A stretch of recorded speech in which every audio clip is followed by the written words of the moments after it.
दिल्ली बॉम्बस्फोटाने हादरलेली असताना पीएम मोदी भूतानला रवाना चौथ्या राज्यांच्या वाढदिवसाला हजेरी लावणार। देशाची राजधानी दिल्ली काल झालेल्या स्फोटाने हादरून गेली। ऐतिहासिक लाल किल्ल्याजवळील मेट्रो स्टेशनच्या गेट क्रमांक 1च्या परिसरातून जाणाऱ्या एका कारमध्ये सोमवारी सायंकाळी सुमारे 6:52 भीषण स्फोट झाला आणि या स्फोटात 9 जणांचा मृत्यू झालेला आहे। 24 जण जखमी झालेत। या स्फोटानंतर राजधानीतील सुरक्षा यंत्रणा पूर्णपणे सतर्क झाल्या आहेत। काल रात्रीपासूनच दिल्ली पोलीस, स्पेशल सेल आणि एनएसजीच्या टीम्स अलर्ट मोडवर आहेत आणि त्यातच पंतप्रधान नरेंद्र मोदी हे आजपासून 2 दिवस भूतानच्या दौऱ्यावर गेलेले आहेत।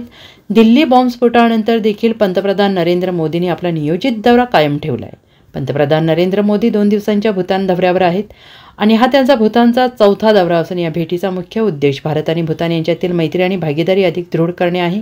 दरम्यान एकीकडे दिल्ली बॉम्बस्फोटाने हादरलेली असताना पीएम मोदी भूतान दौऱ्यावर गेले आणि विरोधकांनी त्यांच्यावर जोरदार हल्लाबोल केलेला आहे। Bureau report, SBN Marathi, Delhi.